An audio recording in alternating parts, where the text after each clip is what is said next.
Amadeus makes the experience of travel better for everyone everywhere by inspiring innovation, partnerships, and responsibility to people, places, and planet.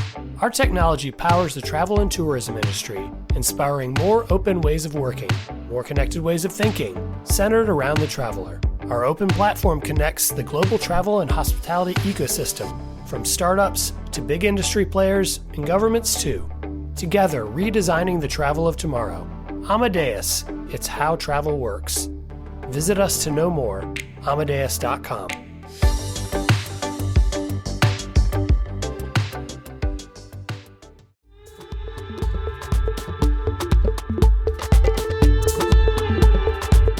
Hello and welcome back to the Skift India podcast. I'm Peyton Doma Bhutia, Skift's Asia editor. And today joining me for this episode is Rajesh Magow, co-founder and group CEO at India's MakeMyTrip.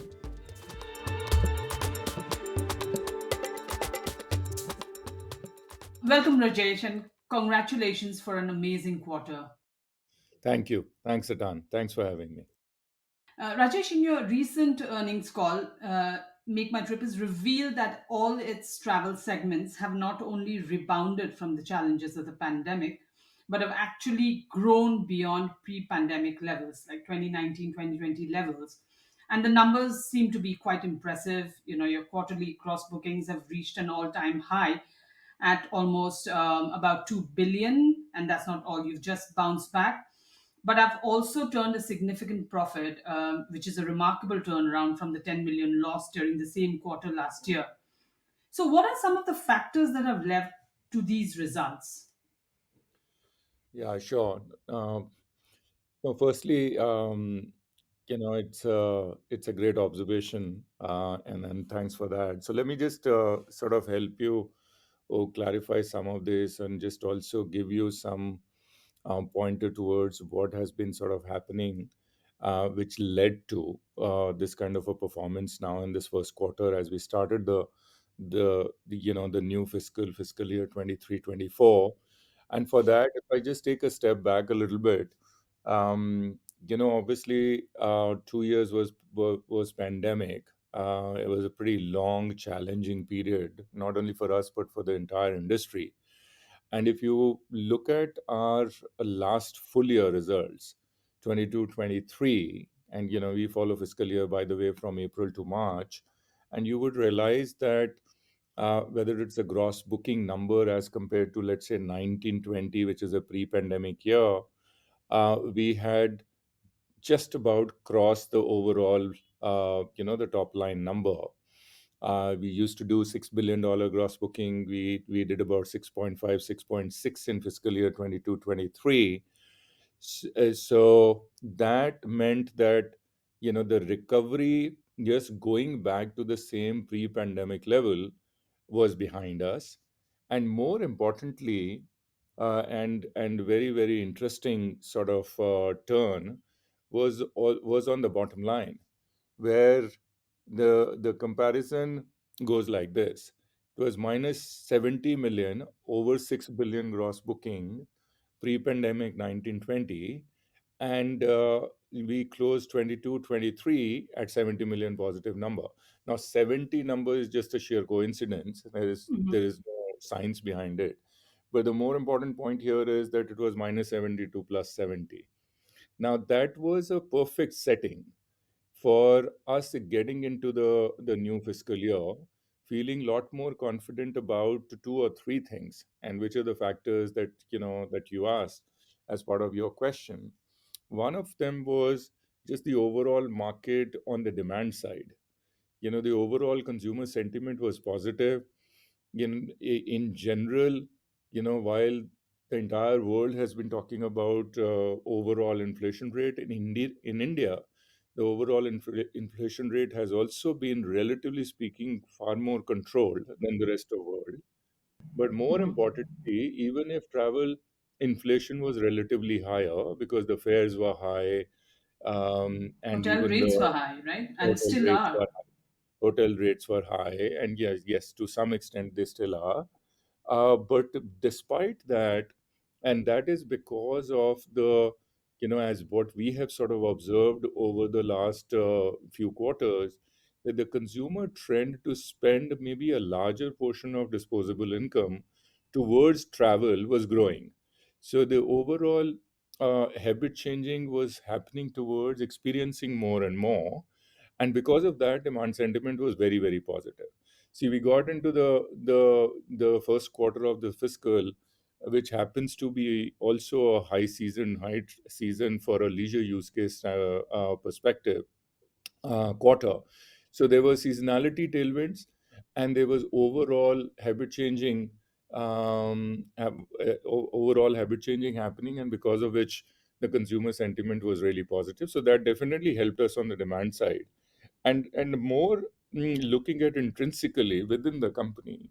I think what also helped us was the lot of the investments that we had made during COVID, or some of them had started just before COVID, but we accelerated those efforts to um, to build the platforms to cater to the new demand segments, which was also beginning to help. So if So you Rajesh, combine, I'm sorry to interrupt, but when you say new demand segments, which one, what would those I'll tell you. be? Yeah, no, absolutely, and it's a fair follow-up question. And one of them, for example, is corporate. Platform. The platform called MyBiz that we built for small and medium enterprises. We were not necessarily playing in that segment. Predominantly pre-pandemic, we had just about started to build MyBiz just 1 year before the pre-pandemic, but it was just very early days. So in the base numbers, you will not see any of those numbers or the contribution coming in from the MyBiz as a corporate platform. And large part of our business used to be B2C, direct sort of retail customers, if you will. And during pandemic for those 2 years, we accelerated the effort. We accelerated the effort on acquiring a lot of the new customers on small and medium enterprises customer, and also for large corporates where we had invested in a company called Quest to Travel based out of Mumbai. Mhm. Uh, we added a lot of the large customers there as well. So that is just one good example of just completely new demand segment that was showing traction, and that was helping. The other example is the travel agents platform that we built to with a thought that India is a large country, and there will be certain segments of customers who would be still offline and would be willing to go to the next door travel agent. So can we just build a platform for travel agents and give access to the content that we have built for all the product offerings that we have on our B2C platform, and then can get some sort of offline demand through B2, which is effectively B2B2C, but through my partner channel. That's a second good example of the sort of trying to get more new demand segment, which we may not be getting it before. So these are a couple of good examples of where that started to sort of help us as well, both on our flights product as well as hotel product. And um, and then because of these factors, coupled with the fact that we also had demand side tailwinds, we did a record quarter, as you mentioned, with the 2 billion gross booking, and again, on the bottom line, actually having a record quarter as well. So like I told you that we did last year was 70 million for full year, fiscal Mhm. positive adjusted operating profit number. We started with a quarter with 30 million number. So, so I guess these were some of the important factors that sort of helped us give us this kind of a performance. Great. Rajesh, it's interesting that you spoke about MyBiz because I was reading about MyBiz and I feel that, I wanted to talk more about MyBiz, which is your B2B platform. It has achieved incredible growth. If I'm correct, I think it's recently surpassed 50,000 client users in just 4 years, right? That is correct. That is Okay. correct. So Rajesh, what do you attribute this rapid growth to, and how does it set MyBiz, apart from competitors in the corporate travel sector? Yeah, no, I think it's a great question. So, two, three very, very important factors. Again, there's a little bit of a background. Like I mentioned earlier, that we were not necessarily focusing on this demand segment in the market. We were not focusing on corporate business at all historically. And one of the key reasons for that was also the solutions that were there in the market were very people driven, but very conventional, very traditional. So a lot of the corporate solutions that were there in the market were effectively, having implants, like physical implants. So you will put up a travel desk in the company, large companies, medium sized companies, and then the corporate employees would typically will have a process of sending emails, doing back and forth on emails with the request, and getting sort of quotes or their travel options back from the physical travel agent who would be sitting in the office, or maybe even remotely. And then that was happening on email. Very little use of technology was deployed in this segment. And partly also because that is how historically this segment was being catered to. And maybe even the corporates or the clients on the other side were sort of used to it. We didn't want to sort of do that business because, see, our core strength happens to be more technology. We always felt that there was less innovation in this space that has happened. And we should wait for our opportunity. Then we started exploring. When we started exploring it afresh, then we started looking at this opportunity more. For first Our first focus was to build the product, and product has front end and the back end. But first, front end, but build the front end in a way, because we saw an opportunity there. There was hardly any innovation that has happened in the past on the front end travel solutions that were being provided, even if they were like technology solutions. See, one part of it was that they were physical travel desk, but travel desk setup, and then there were agents who would be, sort of using some front end screen, some technology tool for them to be able to, sort of complete their ticket bookings, or, for that matter, hotel booking, etc. But it wasn't really an end user, sort of intuitive and convenient and simple to use kind of a front end. So the first thing that we ended up doing, and which is a serious differentiator, to be honest, as compared to any other solution in the market, is to build a front end for keeping in mind that it will be a self-service tool and will be used by the end user, which in this case is going to be employee of a corporate, or let's say, we call it as central booker in a company, which could be an executive assistant or a secretary of a senior executive, or any of the admin person or any of the HR person who might be in charge in sort of planning for travel for a particular unit. That it should be very, very simple to use for that particular person, the end traveler, or any of the person who's sort of managing and planning travel for the company. But it should be completely self-service. Like, you should be able to do it as if you are doing your own personal travel planning, coming on Make My Trip B2C platform. So if you go on MyBiz front end, it is identical. The UI, the user interface, is identical to what you would see if you come to, let's say, Make My Trip app on the B2C side.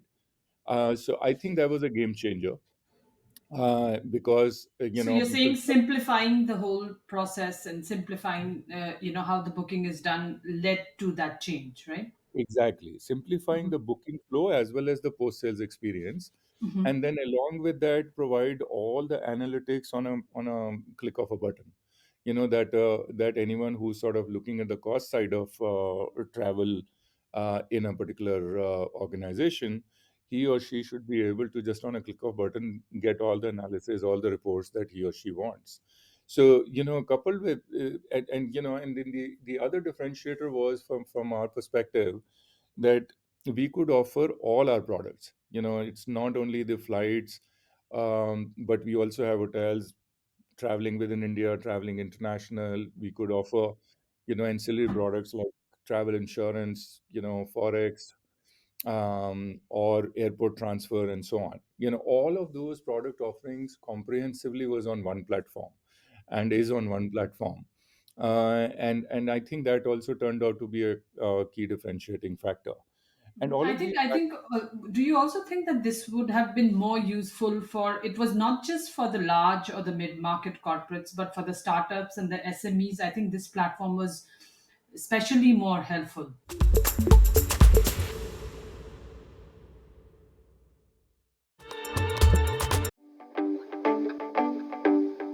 Amadeus makes the experience of travel better for everyone everywhere by inspiring innovation, partnerships, and responsibility to people, places, and planet. Our technology powers the travel and tourism industry, inspiring more open ways of working, more connected ways of thinking, centered around the traveler. Our open platform connects the global travel and hospitality ecosystem, from startups to big industry players and governments too. Together, redesigning the travel of tomorrow. Amadeus, it's how travel works. Visit us to know more, amadeus.com.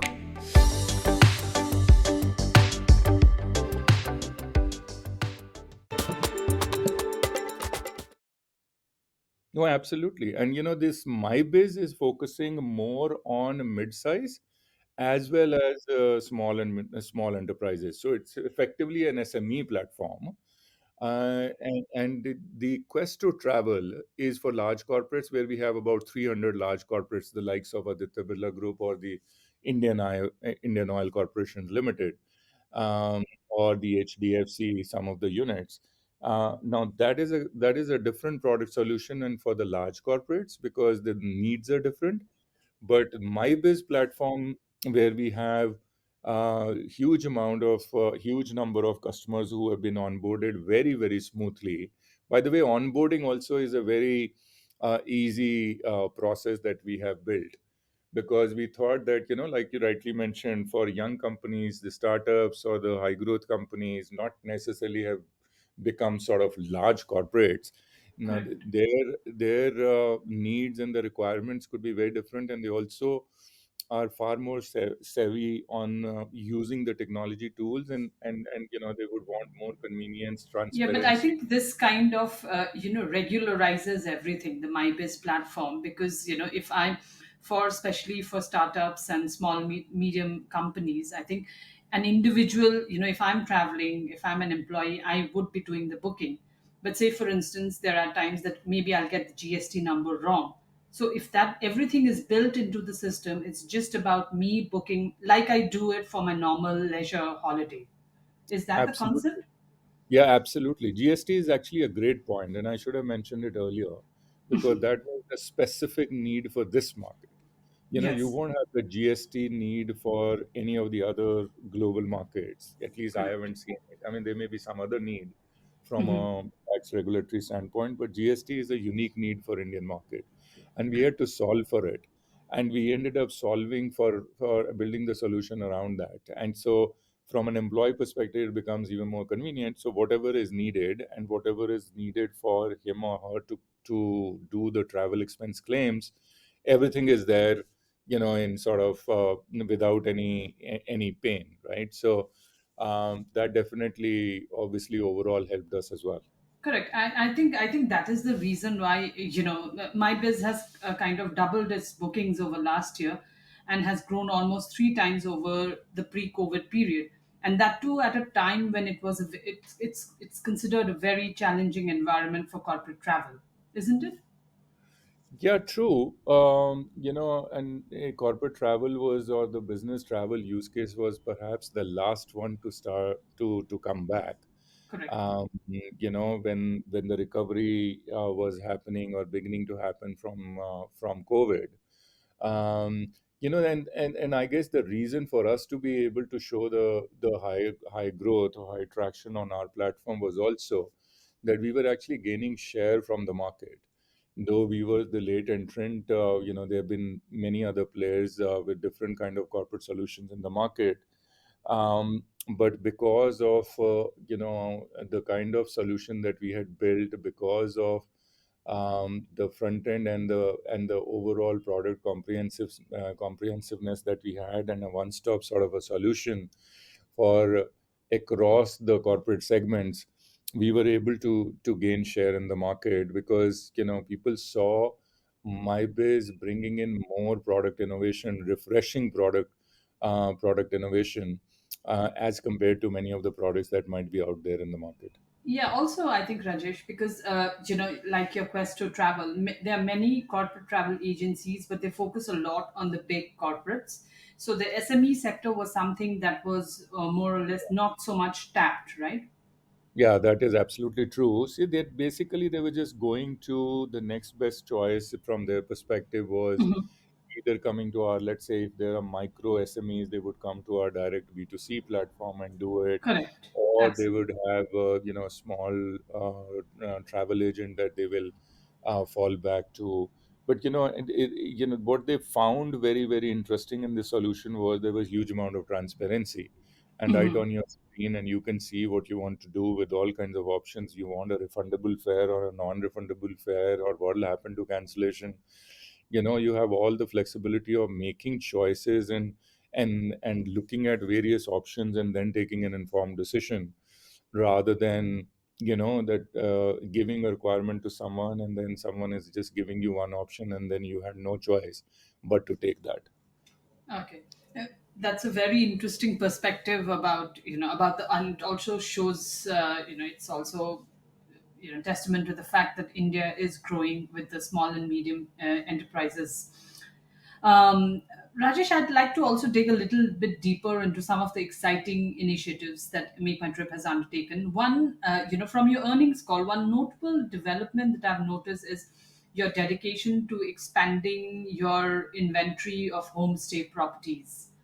So, what made you double down on building your domestic hotel supply, especially focusing on homestays? Is this also a way for you to meet the evolving needs of travelers? Like we've been talking about the fact that travelers no longer are just ticking off bucket lists. It's more about an experiential travel.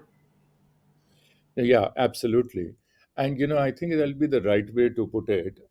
It is not necessarily doubling down on hotels per se, because hotel we had huge amount of, we continue to have huge amount of depth, and that we built in terms of just having the inventory on our platform over the years, whether it is domestic Indian market or it is international market. This was about sort of new category that was developing, which is non-hotel stays. You can call this as an alternative accommodation option for the customers. And this had like three different types of accommodations. So this had hostels, like for bachelors Hmm. or the students, you will have hostels, and you will have service apartments, and you will also have homestays slash villas, effectively, which was coming up in a lot of the leisure destinations. And this was more on the supply side, but supply side, if you look at the demand side, the most encouraging part was, like you just mentioned or alluded to, right, that the consumers were also looking to, and I think that part of this was also because of COVID. Again, as 2 years people hadn't really traveled, and international markets were also shut completely. For full international destinations or borders to open up, it actually effectively almost took 3 years. And India was a large country, and I think part of the benefit, because of the delay in opening up the international markets, also went to the India market, where people started to explore and be more sort of, I won't say adventurous, but be more uh, willing to do, take a little bit of a risk, but explore new destinations, Hmm. uh, not necessarily only falling back to the standard key destinations that you would typically travel to in India. And because of which, as this was an emerging trend, and a lot of people have started to go, because they started to see, one, newer destination, two, and they will be very offbeat locations. Two, they will also have flexibility, so they could travel in group. And when you travel in group, let's say with a let's say two three couples going together as friends, or bachelors as friends, boys school, or the first time office goers going as friends, or girls going as friends. The way their needs were, or the way they would probably seek flexibility during the stay experience.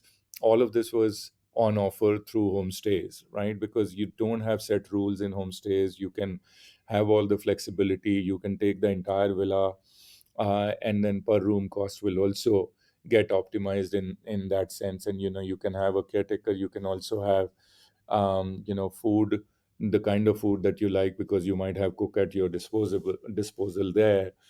So because of a lot of these flexibilities and the desire to sort of experience offbeat locations, this category started, demand for this segment started growing. And the supply was, in any case, on the other side, growing, because this phenomena has been there globally for a while. It's not a new phenomena. It's just that it picked up pace in India recently. And we saw this opportunity, and therefore we started building and increasing inventory. And we today have about 23, 24,000 homestay properties on our platform. And this is over and above the hotels properties that we will have on our platform. And then we did some more work on, even on the front end, building a dedicated funnel for for for those customers who just would want to explore just the homestays as a product, and not necessarily compare it with hotels, just for better experience. The content got curated, and we have also, on the host side, built the extranet tool for the host, for them to be able to very easily onboard their property, and so on. So uh, I guess that's really the reason. Both from the demand side and supply side, we saw this opportunity and we started investing behind it. Okay.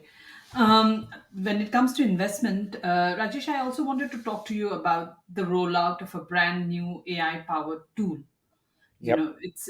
You don't have to no more scrolling through endless reviews. The AI is doing the heavy lifting for you. It's designed to make booking flights and holidays easier. So Yeah. how does AI fit into your scheme of things? It's actually a very promising technology. And, and see, from our point of view, our approach has always been that any new technology that will be there, out there, and, upcoming, and we would obviously study that really hard. But more specifically, we would be very focused on looking at the use cases that any of the new technology that could help us fundamentally on two counts. One, using the technology, can we enhance the customer experience to the next level? And two, will the technology help us further automation, let's say within the organization, and giving us some productivity gains, right? So these are the two different lenses that we've been using whenever we have evaluated any new technology. And we see with generative AI specifically, that there are few promising use cases. And one of them, that you mentioned, that we've gone live with, is effectively, if you go on our platform, as part of the user generated content, a lot of the reviews, with the you know description that will be there for a particular hotel, that our customers would have gone and stayed in. And there will be all kinds of feedback.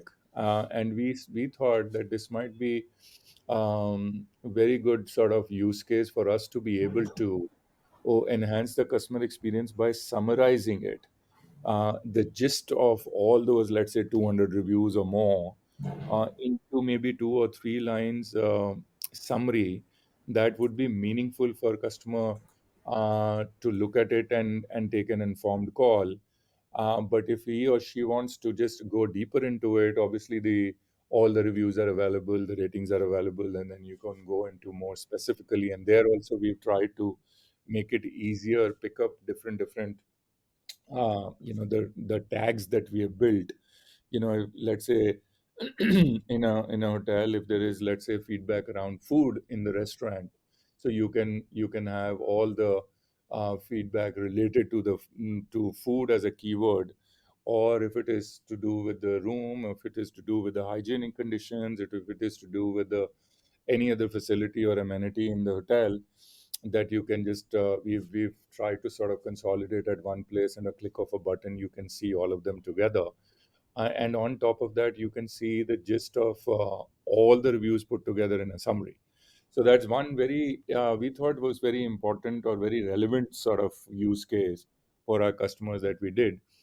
And then there are other use cases that we've been working on. In fact, one soft launch that we've already done, where this is a combination of building a new booking flow or the customer journey, with the voice input as well as voice input in non-English, get the regional language, and we're trying that for Hindi first, and then recognizing it, the voice and text speech conversion, and then giving the results back to the customer, and helping him or her to book the booking.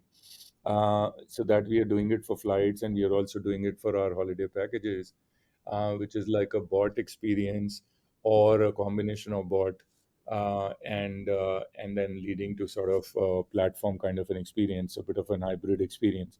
So so part of the this is going to be a journey, to be honest, and the idea is to learn from some of these use cases, put them out there, learn from the customers' feedback, and keep fine tuning and improving some of these flows that we are building, so that ultimately we crack a good experience. Correct. And at Skift, Rajesh, we've been leading the way in reporting the unfolding relationship between generative AI and the travel industry. And as you said, this is clear that this is only the beginning. 2 weeks from now, at the Skift Global Forum, our theme is connection in the age of AI. And I'm glad that we had this conversation. And thank you so much, Rajesh, for being here and for this wholesome conversation today. And that wraps up another episode of the Skift India podcast. Remember to subscribe to the Skift India podcast on your favorite listening app. Thank you so much, Rajesh, for having us. Thank you, my pleasure. Thanks a lot. This has been the Skift India Travel Podcast. Thank you for listening.